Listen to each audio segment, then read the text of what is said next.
Hello, thanks for watching. This is episode 6 of Pen Talk. This video is going to focus on one of America's early fountain pen manufacturers, Wahl, which eventually morphed into Wahl Eversharp. This is a little summary of the history of the company. They started early with adding machines. Then they acquired a patent for a repeating pencil, which became Eversharp. They bought the Boston Fountain Pen Company and started making fountain pens. I'm going to focus on the pens that were done in the 20s. When looking at vintage fountain pens, it's always good to take a look at some of the early ads for those pens. One of the popular magazines was Saturday Evening Post. This is an ad from 1927. And as you can see, there's a variety of pens made by the Wahl Eversharp Company. The top one appears to be somewhat similar to Rosewood, which we'll look at closely later on in the video. As you can see, some of them have the rollerball clip and some of them have the tulip clip on the metal one. We'll also look at another ad. Here we see another ad from 1927. As you can see, they promoted the pencil along with the fountain pen. These pens sold between $4 and $5, maybe $6, and were very popular at the time they were being sold. Now we're going to take a look at some of the recent eBay auctions for these pens. This is an auction for an older version of the Rosewood style. It's a hard rubber pen. As you can see, we'll look into later when we look at some of the pens in my collection, there is no gold band at the bottom of the barrel. This pen sold at auction at $133 in a recent auction. The pen looks like it's mint in box, which is fairly unique in the vintage pen collection. It has the original price tag on it, which was $4. Here we see an auction of similar Rosewood hard rubber. This is a later model towards the late 1920s. The gold seal came in 1928. This pen sold for considerably more than the older pen, $227.50. This one was restored to full writing capability, so it's a little bit different version of a collectible vintage versus a mint in box version. As you can see, it's a very flexible nib, and I think that contributed to the fairly high auction price. Now we're going to look at some of the Wahl pens from the 1920s from my collection. We're going to start with the all-metal pen, which is the first, I guess, kind of all-Wahl design pen after they purchased the Boston Pen Company. They're quite interesting. Now, after we've looked at a little bit of the history of the Wahl Eversharp Pen Company, let's take a look at some of the metal pens which they were famous for in the early 1920s. The first one we have here is classic in many regards. The first one is it has the roller clip, and of course it has a Wahl pen on the clip. And it also has a hallmark here, 14K 1/10. We'll get that to in a second. The strange thing is it also has a soldered loop at the top. So was this both a pocket pen and a pen that you would carry around your neck on a chain? As you can see, the other thing at the top of the cap is it has the patent of January 5th, 1904. As we turn around a little bit more, we'll see another hallmark, which is 14 1/8. So my understanding, I did have studied metals in school, is this is what's considered to be rolled gold or gold filled. And basically what they do is they take a base metal, could be brass, they put a thin layer of gold on top and they roll them together, so it's kind of like a cladding. It's much thicker than a plate and holds up a lot better. So I've cleaned these pens after I received them. They've probably been in my collection for a number of years. And this is also indicative of the time, is people put their initials. This looks like a GCH. This pen does not post, so the end is pretty clear. And as you can see, the lever has a little bit of a bend in it, and that was typical of this time period. And this chase pattern on the barrel and cap are also very common at this time frame for these Wahl pens. It's just a very quick turn to take the cap off. And this pen has had a lot of work done to it, so there's only a little thread left at the end of the barrel here. It's a nice section. And the other thing is unique is, as you can see, this is not a Wahl point. MT and Company. It's 12 karat, which is also, I've never seen another 12 karat nib before. And let's take a look and see how this is as far as flexibility goes. So Wahls are known for flexible points. As you can see, this one flexes fairly easily. Let's go on to the second pen in this group. This one has no clip. It has the classic ring at the top. This one has no pattern in the gold, and you may notice, I don't know whether it's going to come out in the camera, this is a slightly more yellow color of gold. And as we look at the cap here, you can see it has the patent date like the other pen did.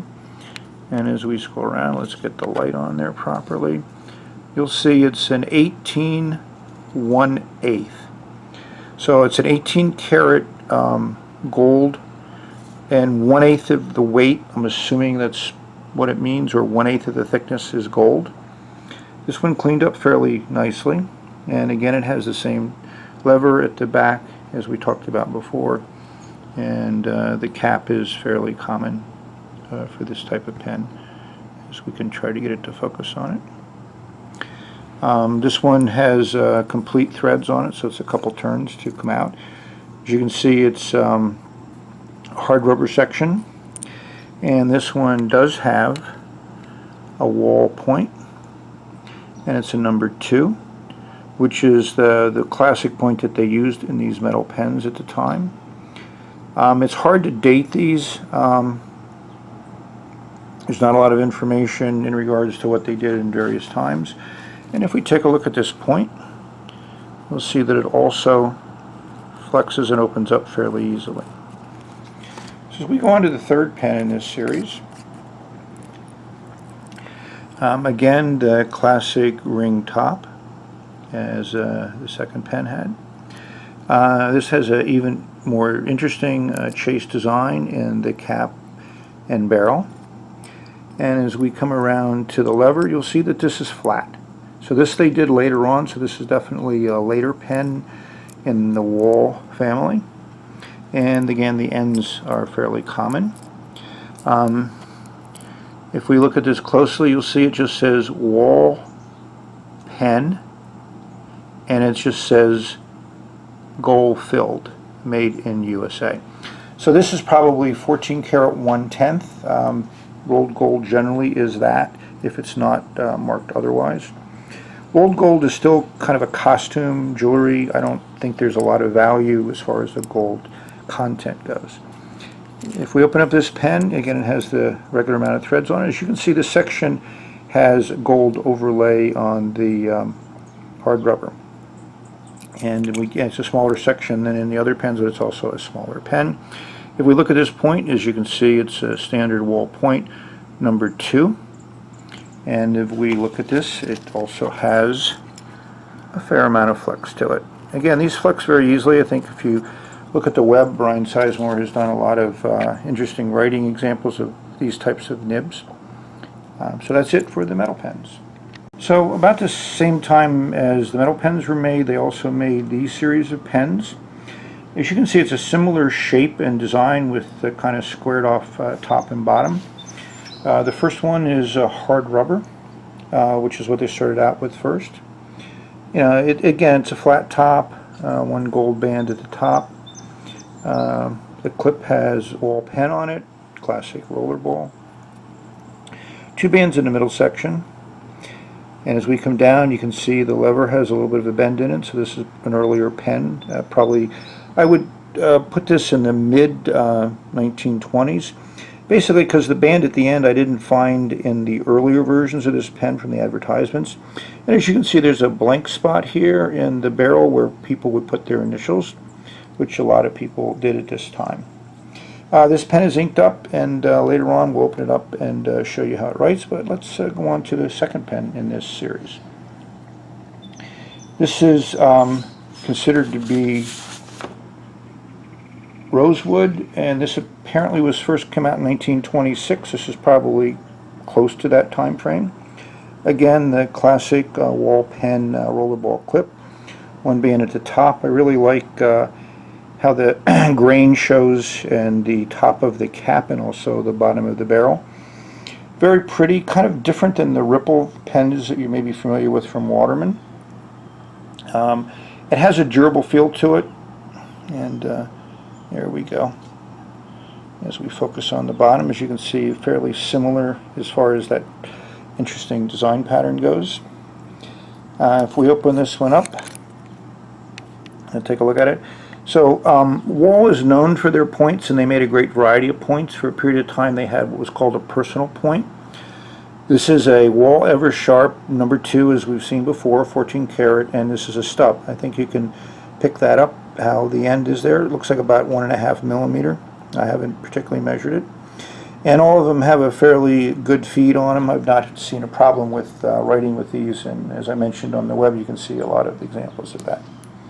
So as we move further along in time on our Wahl time machine, we have here a green jade pen. Wahl was late to putting out a plastic pen, so they were playing catch up, and they weren't very creative in their design. As you can see, this is very similar to size and shape of the previous pens, including the metal ones, which is part of the temp point one, which they first came out when they bought the Boston Pen Company. I particularly like this color. Get the mother to focus. And as you can see, the cap, the lever has a little bit of a bend in it. I really, again, there's a lot of depth here. As we open it up, it has a common amount of threads. It also has the long section. And now we see something a little bit different, because now this is a Eversharp point. This may or may not have been the original point in the pen. It's hard to really tell.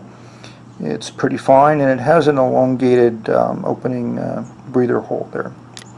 So we're just going to take a quick look at the pencil, which I think is a later period of time, but it's a similar green. This one has a little bit more metallic in it, and again you can see Wahl Eversharp on the clip. And it has a Deco band, which places it probably later, a few years later than the fountain pen, but I kind of keep these together as a set. And hopefully you can see the shimmer that's here that wasn't quite as pronounced in the pen.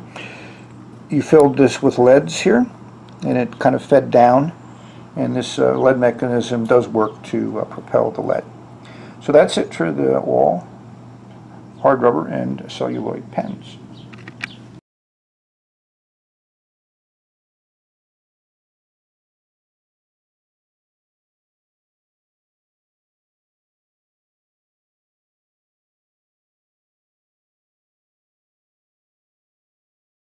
As I mentioned before, we're going to show a little writing sample from the black hard rubber, which has a signature point.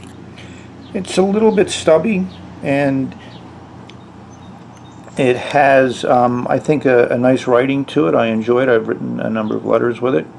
And as you can see, this says Wahl Eversharp, and it has signature.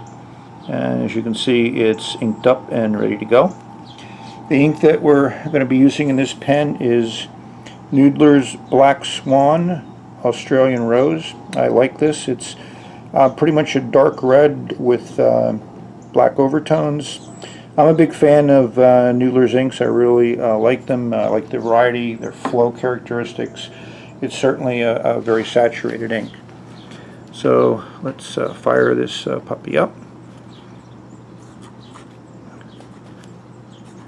So this is a Wahl, and we'll call it a signature. That's from the nib, which is a 14 karat. The pen just writes smooth. You may hear a little bit, but you know, that's just a little bit of feedback. Because of the shape of the nib, you get a little bit of line variation, and it's fairly easy to squeeze it out. Probably not as easy as the other nibs which I showed you on the gold pens, which are quite flexible. As I mentioned before, I've written pages with this and it's been very good. As you can see, I'm using it unposted and it fits nicely in my hand. I have a medium-sized hand. So hopefully you've enjoyed this video and maybe become interested in Wahl and Wahl Eversharp pens. So I would like to thank you for watching, and this is the end of this video.